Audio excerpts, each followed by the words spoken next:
በዚህ በዜናባው አንድ ታሪክ ልንገራችሁና አበቃለሁ።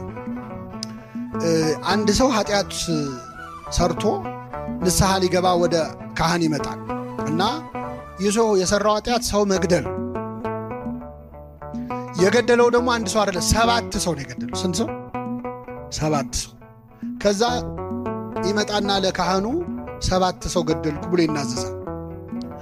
እንግዲህ ካህናት እንደነገርኳችሁ ለሐኪም በሽታ ብርቁ እንዳልሆነ ለካህናትም ኃጢአት ብርቃቸው አይደል፣ ያውቁታል። ግን በአጋጣሚ ሆኖ ይህ ሰውዬ ሊናዘዝ የመጣው ገና ከተሾሙ ዓመት ያልሞላቸው ቄስ ጋር ወጣት ናቸው እና መጥቶ 7 ሰው ገድያለሁ ሲላቸው በስመ አብ ወወልድ ወመንፈስ ቅዱስ አሉ።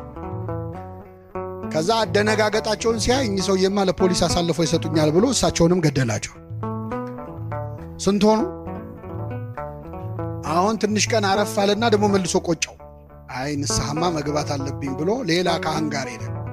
አባቴ 7 ሰው ገደልኩ 7 ገደልኩ ብዬ ስናገር ሲደነግጡ እንዳያጋልጡ ብዬ እሳቸውንም ገደልኩ፣ በድምሩ ስንት ሰው ገድያለሁ አላቸው። እኚህ ካህን በጣም አረጋዊ ናቸው፣ ልምድ ያላቸው ናቸው። ውይ ይህች እኮ በጣም ቀላል ነች፣ ይሄን ያሳሰበ ኧረ አይዞ አሉት።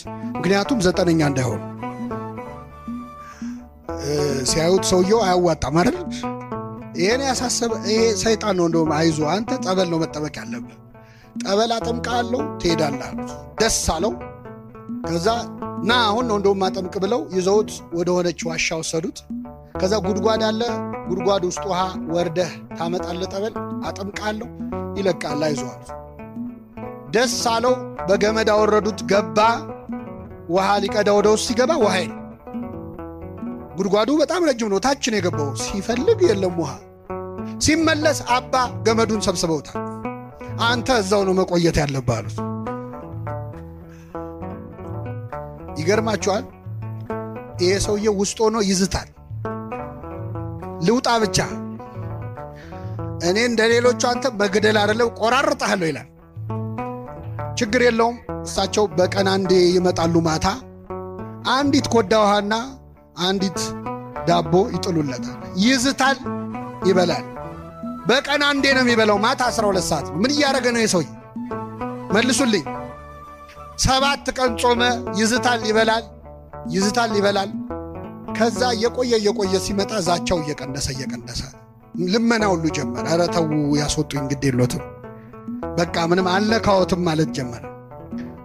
ከብዙ ቆይታ በኋላ ግን ምን አላቸው? ነገ ሲመጡ መጽሐፍ ቅዱስ ይዘውልኝ ይምጡ፣ እዚህ መቆየቴ ካልቀረ ቁጭ ከምላለና መጽሐፍ ቅዱስ ተሰጠ።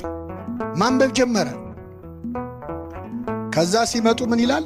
ኧረ የኔ ኃጢአት ሰው መግደል ብቻ አይደለም፣ ኧረ የኔ በደል ብዙ ነው እያለ በየቀኑ ብዙ ኃጢአት መናገር ጀመረ። አይዞ እግዚአብሔር ይቅር ይበል ይሉታል፣ ይሄዳሉ። ዓመት ሆነ፣ 2 ዓመት ሆነ። ቆየ ሰው በጣም በቃ ጸሎተኛ ሆነ።